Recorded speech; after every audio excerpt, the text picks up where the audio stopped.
Dans le royaume de Valtorea, les tambours avaient cessé de résonner depuis longtemps dans les couloirs du palais. Les serviteurs marchaient à pas feutrés, les rires s'étaient éteints, et dans les jardins, même les fontaines semblaient pleurer. Assise sur un grand fauteuil d'ébène incrusté de saphir, la reine Lyséa contemplait un berceau orné de perles blanches, vide. Sa main tremblait alors qu'elle effleurait le bois finement sculpté. La nuit tombait, mais dans son cœur, c'était toujours l'hiver. Lyséa priait, jeûnait, consultait des prêtres et des guérisseurs. Les meilleurs maîtres de la forêt, les oracles des montagnes, les sages de l'eau, tous avaient échoué à lui offrir l'enfant qu'elle désirait. Dans les tavernes et les marchés, le peuple commençait à murmurer. Une reine stérile, un trône maudit. Ces mots atteignaient ses oreilles comme des flèches invisibles. Cette nuit-là, seule dans la chambre royale, elle ne pouvait plus pleurer. Elle s'agenouilla devant le berceau une dernière fois, son front collé au sol.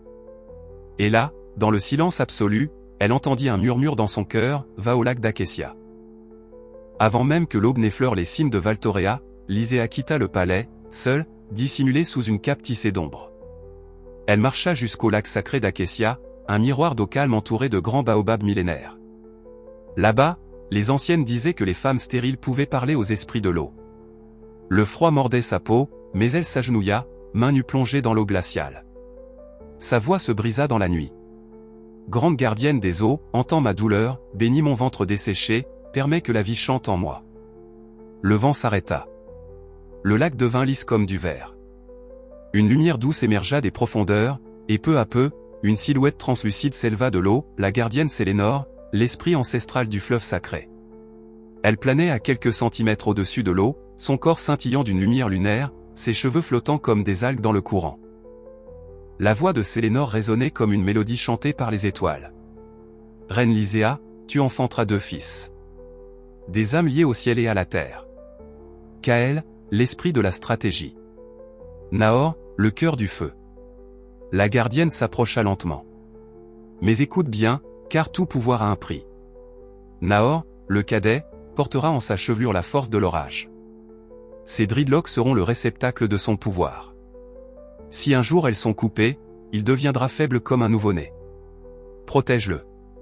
Garde ce secret. Car un jour, ce savoir décidera du destin de ton royaume. Puis, dans une pluie de lumière, Sélénore retourna au lac. Le calme revint, mais le regard de Lyséa était changé. Elle portait désormais la peur mêlée à l'espoir. Un avenir glorieux, mais fragile. Des mois passèrent. Et un matin, sous les chants du peuple, 2 cris brisèrent le silence du palais, 2 fils étaient nés. Le premier, Caël, ouvrit les yeux dans un calme presque divin. Le second, Nahor, hurla si fort que les murs du palais tremblèrent. Dès leur naissance, leur différence était évidente. Le roi Lysandore tomba à genoux à leur vue, ému aux larmes. Le peuple fit des danses sacrées. Les prêtres proclamèrent, le royaume est béni. Les héritiers sont là. Les 2 enfants portaient déjà les dreadlocks de la prophétie. Lyséa, bien qu'heureuse, sentait au fond d'elle qu'un destin terrible s'approchait lentement. Les années passèrent comme les saisons. Caël et Nahor grandissaient dans l'enceinte dorée du palais de Valtorea, mais leur chemin, bien que liés par le sang, s'écartait peu à peu. Caël apprenait la diplomatie, les arts du langage, la stratégie militaire. On le disait réfléchi, rusé, observateur. Il aimait la précision des cartes, les longues discussions avec les érudits, et les jeux de réflexion. Nahor, en revanche, était le vent incarné. Impétueux, éclatant de rire ou grondant de colère, il se liait davantage aux soldats qu'aux scribes. Dès l'âge de 6 ans, il était capable de soulever des statues de pierre. À 8 ans, il se mesurait à des guerriers adultes et les mettait à genoux. Mais jamais il ne se vanta. Car en lui brûlait une flamme, protégée. Un matin, le roi Lysandore annonça une expédition dans la forêt de Zamor. Il était temps que ses fils connaissent la terre qu'ils gouverneraient un jour. Accompagnés d'un petit groupe de gardes, ils s'enfoncèrent dans les bois sacrés. L'air y était épais, les chants d'oiseaux étranges. L'atmosphère était presque trop calme. Mais alors qu'ils atteignaient une clairière, un rugissement surgit, plus puissant que 1000 tambours. Un lion gigantesque, au croc luisant, surgit de l'ombre. Les chevaux se cabrèrent. Et Caël s'enfuit sans un mot, hurlant, abandonnant père et frère. Nahor, lui, resta. Poing serré. il ramassa une branche et hurla au ciel. « Viens, roi de la jungle !» Le lion chargea. Nahor se jeta de côté, roula, et planta sa branche dans le flanc de la bête. Elle hurla. Nahor bondit sur son dos, saisit sa crinière et hurla comme le tonnerre. Ses muscles se tendirent. Dans un effort surhumain, il tordit le cou de la bête. Le rugissement s'éteignit. Le silence retomba sur la forêt. Le roi resta bouche bée. « Tu es vraiment le fils des dieux. » Kaël arriva au palais, couvert de poussière, simulant des larmes. Le lion, Père et Nahor, ils sont morts. La reine hurla, s'effondra. Il la berça. « Je serai roi maintenant, mère. Je veillerai sur vous. » Mais soudain, les portes du palais s'ouvrirent. Lysandor et Nahor apparurent, debout, vivants. La foule retint son souffle. La reine recula, choquée. « Mon fils, tu as menti. » Kaël blêmit. « Père, je croyais que... » Mais personne ne l'écoutait. Tous les regards étaient tournés vers Nahor, toujours couvert du sang du lion, rayonnant de force. La nouvelle du courage de Nahor se répandit dans tout Valtorea comme une traînée de poudre. Les bardes composaient des chants, les enfants imitaient sa posture héroïque, les anciens parlaient de signes célestes. On le surnomma désormais, Nahor, le tueur du lion. Le roi Lysandor, devant l'assemblée royale, annonça sa décision solennelle. En reconnaissance de ton courage, Nahor, tu seras désormais second commandant du royaume. À mes côtés, tu protégeras ce peuple. Le peuple acclama, le tambour sacré résonna, et les flèches tirées en l'air célébrèrent cette annonce. Mais dans l'ombre, Kaël, agenouillé, la mâchoire crispée, ne célébrait pas. Le soir venu, alors que tout le royaume festoyait, Kaël restait cloîtré dans sa chambre, seul. Son regard fixe transperçait les murs. Pourquoi lui? Pourquoi toujours lui? Ses pensées tournoyaient dans le silence. Il jetait des pierres contre les murs. Il revoyait la foule criant le nom de son frère, ses parents fiers, et sa propre honte, sa fuite. Il hurla. « S'il ne me donne pas le trône, alors je le prendrai. » Kaël quitta le palais en pleine nuit, vêtu d'une cape noire, et traversa les bois interdits. Il marchait vers un nom murmuré dans les coins sombres du royaume, Zareth, le féticheur des abîmes. On disait qu'il parlait aux esprits morts, qu'il échappait à la justice divine. Il arriva devant une hutte entourée d'ossements d'animaux, de crânes humains blanchis par le temps. Une voix l'attendait déjà. « Je sais pourquoi tu es là, Kaël du trône oublié. » Kaël supplia Zareth. « Je veux le pouvoir, je veux voir mon frère brisé à mes pieds. » Mais le vieux féticheur éclata d'un rire rauque. « Imbécile. Ce que tu cherches va te consumer. Nahor est protégé par des forces qui te dépassent. Je ne lèverai pas un doigt contre lui. » Kaël hurla de rage. Mais alors qu'il tentait de forcer sa volonté, le sol trembla. Une force invisible le projeta hors de la hutte, le rejetant comme un vulgaire insecte. Le ciel gronda. Kaël revint au palais, son corps meurtri, ses vêtements en lambeaux. Mais ses yeux, eux, brillaient d'un feu nouveau, celui de la vengeance. Il avait compris une chose essentielle en écoutant le refus du féticheur, personne n'aiderait un prince maudit, sauf lui-même. S'ils me craignent, qu'il en soit ainsi. Je frapperai dans l'ombre, et le trône sera mien. Il resta éveillé toute la nuit, le regard figé sur la flamme vacillante d'une chandelle. Dans ses pensées, un seul mot revenait sans cesse, Nahor. Nahor, troublé par les regards insistants de son frère, alla trouver son père. Dans la salle du trône, il parla à voix basse. « Père. Kaël me questionne sans cesse sur ma force. Il est étrange. » Le roi Lysandor se leva lentement, puis posa une main lourde sur l'épaule de Nahor. « Il est temps que tu saches. » Ils entrèrent dans une pièce secrète, derrière un mur caché. Là, Lysandor révéla la prophétie. « Tes cheveux, Nahor. Ce sont eux le cœur de ton pouvoir. Tant qu'ils sont intacts, rien ne peut te briser. Mais s'ils tombent, tu seras vulnérable. » Nahor resta figé, le souffle coupé. Mais Kaël, dissimulé derrière une colonne, entendit chaque mot. Ses yeux s'élargirent. Ses cheveux. Murmura-t-il, un sourire cruel naissant sur ses lèvres. Il recula lentement, veillant à ne faire aucun bruit. S'il perd ses mèches, il perdra tout. Ce soir-là, Kaël comprit que sa vengeance n'était plus qu'une question de patience. Il n'avait pas besoin de sorcellerie, ni d'armée. Il avait simplement besoin d'une paire de ciseaux. Kaël changea alors de visage. Le lendemain, il aborda Nahor avec chaleur. « Frère, pardonne mes jalousies.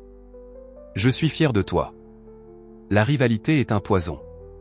Je veux être ton allié. » Nahor, surpris, crut voir la sincérité dans ses yeux. Et ainsi, le masque était en place. Pendant des semaines, Kaël joua le rôle du frère affectueux. Il partageait les repas, riait à ses blagues, marchait à ses côtés. Mais dans l'ombre de son sourire, l'aiguisement du traître. Kaël décida de frapper là où Nahor était le plus vulnérable, le cœur. Il engagea en secret une femme du nom de Isméa, réputée pour sa beauté redoutable et son pouvoir de séduction. Elle devait se faire passer pour une étrangère perdue et toucher Nahor là où il ne se méfiait jamais, dans l'âme. Tu gagneras sa confiance, puis tu couperas ses cheveux pendant son sommeil. Ou tu l'empoisonnes. À toi de choisir. L'or t'attend. Isméa hocha la tête sans émotion. Je le ferai. Mais elle ignorait que l'homme qu'elle allait piéger, allait bouleverser son propre destin. Nahor chevauchait dans les plaines dorées lorsqu'il aperçut une silhouette effondrée près d'un arbre sacré. Il fit halte. C'était Isméa, vêtue comme une voyageuse fatiguée. Elle joua parfaitement son rôle, la voix tremblante, la détresse dans les yeux. Je suis seul, mes terres ont été attaquées par des pillards. Nahor, cœur noble, la fit monter derrière lui. Il ne vit pas la lueur calculée dans son regard. Tu es en sécurité, je te conduis au palais.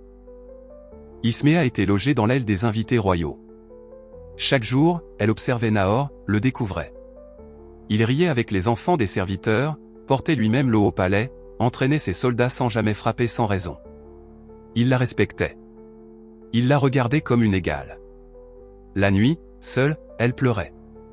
Comment puis-je trahir un homme aussi juste? Il ne mérite ni la douleur, ni la mort. Le plan de Kaël commençait à se fissurer. Une nuit, Isméa n'en pouvait plus. Elle s'introduisit dans les quartiers de Nahor, les mains tremblantes. « Je dois te parler, maintenant. » Nahor se leva de son lit, surpris. « Qu'y a-t-il, Isméa ?» Les larmes coulèrent. « Kaël m'a envoyé. Pour te tuer. Il m'a payé pour couper tes cheveux ou t'empoisonner. Mais je ne peux pas, tu ne mérites pas ça. Je suis désolé. » Nahor la fixa, choqué. Puis, sans un mot, il se leva, appela deux gardes et dit calmement. « Amenez mon père. Maintenant. » Le roi Lysandor arriva dans la salle du trône, convoqué en urgence. Tous les membres du conseil y étaient, ainsi que Nahor, Isméa et bientôt Kaël, escorté par des gardes. La tension était telle que même les tambours avaient cessé de battre. « Mon fils, dit le roi d'une voix lourde, tu as tenté de faire tuer ton frère. Ton sang, ton protecteur. Pourquoi ? » Kaël ne chercha plus à mentir. « Parce que je suis l'aîné.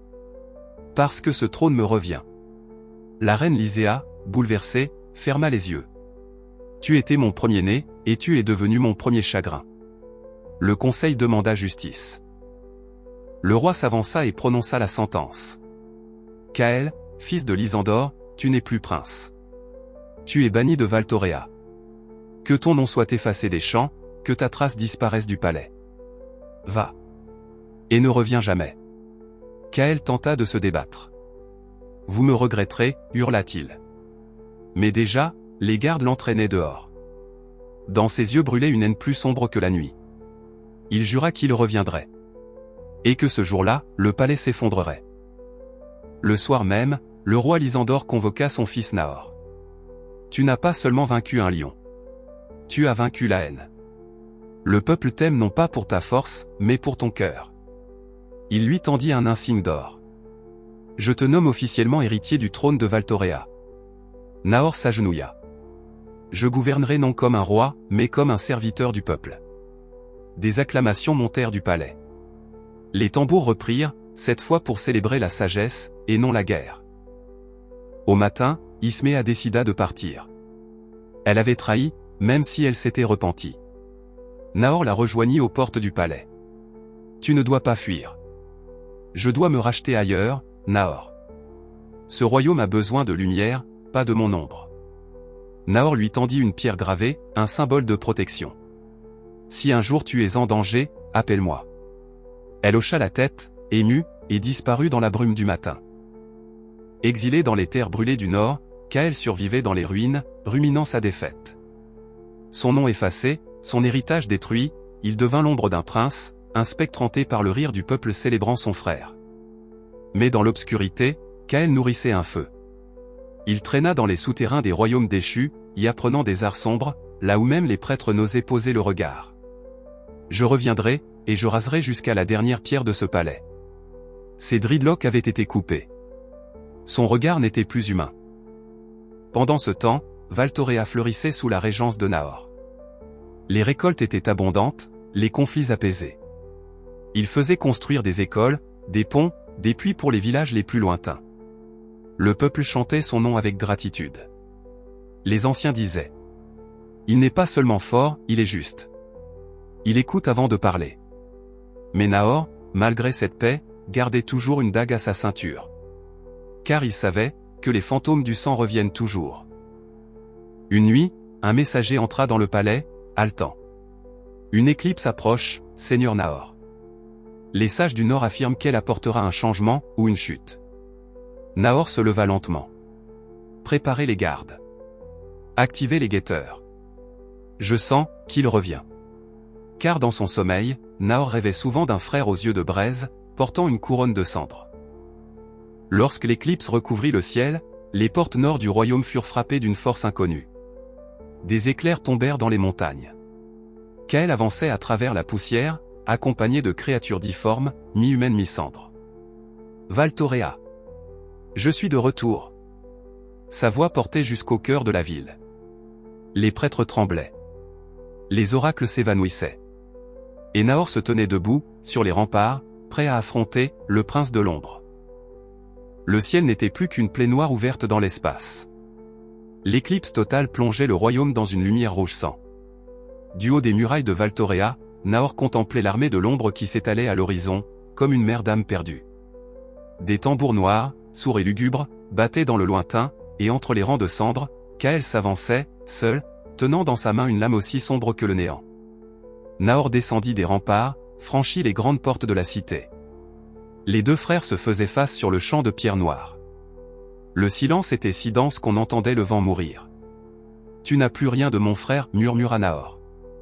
Et toi, tu n'as jamais été mon égal, cracha Kael, la voix déformée par la haine et les sorts sombres. Autour d'eux, les soldats s'étaient figés. Même les oiseaux avaient fui. Le monde semblait suspendu, comme s'il attendait l'issue d'un jugement divin. Kael chargea le premier. Son épée fendit l'air avec une force surhumaine. Nahor esquiva, pivota, et frappa de ses poings lumineux. Chaque coup faisait jaillir des étincelles, chaque mouvement évoquait un orage. Il combattait comme les éléments eux-mêmes, Kael, sombre, brûlant, imprégné de ténèbres, Nahor, lumineux, rapide, porté par la tempête. Mais Kael visait une chose, les dreadlocks. Un instant, il saisit Nahor par les épaules, approcha la lame de ses mèches sacrées. Mais Nahor, dans un cri ancestral, fit jaillir la lumière depuis sa poitrine. Un souffle d'énergie propulsa Kael plusieurs mètres plus loin. Il s'écrasa, le visage marqué d'une brûlure. Kael, à terre, suffocant, leva les yeux vers Nahor. Ce dernier s'approcha, haletant, blessé, sa tunique en lambeaux. Il leva son épée. Le monde retint son souffle. Frappe, hurla Kael. Achève-moi comme le roi que tu veux être. Mais Nahor abaissa son arme. Je ne suis pas comme toi. La vengeance n'a pas sa place sur ce trône. Kael, confus, resta figé. Tu me pardonnes? Nahor hocha la tête. Je brise la chaîne de haine que tu voulais perpétuer. Retourne à l'exil, frère. Et que le vent efface ton nom. Puis il se détourna. Le peuple, témoin, se mit à genoux. Les tambours s'arrêtèrent. L'éclipse disparut. Le soleil revint. Le roi Lysandor, qui avait observé la scène depuis les hauteurs du palais, ferma les yeux, soulagé. Et Nahor, blessé, mais debout, fut acclamé comme jamais. Nahor, le roi du tonnerre. Nahor, l'homme qui refusa de tuer. Valtorea prospéra sous le règne de Nahor, le roi du tonnerre. Ses lois furent justes. Ses batailles, rares mais victorieuses. Et ses paroles, sages. Il réforma l'armée, offrit des terres aux veuves, bâtit des temples pour la paix et ouvrit les archives royales aux érudits. On disait que sous son règne, même les lions respectaient les frontières du royaume. Quant à Kaël, il disparut dans l'exil, comme une tempête qui s'essouffle loin de la mer. Certains disent qu'il trouva la rédemption dans un village lointain, élevant des enfants orphelins. D'autres affirment qu'il attend encore, quelque part, le jour où il pourra se racheter. Mais peu importe où il se trouve, son nom fut effacé des champs, comme le voulait son frère. Et ainsi, l'histoire des deux frères, nés de la même lumière, forgée par des chemins opposés, entra dans la légende. Elle fut gravée sur les murs du palais du vent et transmise de génération en génération, non comme une simple épopée, mais comme une leçon éternelle. Ce n'est ni la force, ni le droit du sang, qui fait un roi, mais le choix de la paix, quand la guerre est à portée de main. Merci d'avoir écouté Nahor et Kaël, les héritiers du tonnerre, une légende inspirée des racines africaines, des valeurs éternelles, et du pouvoir de la compassion.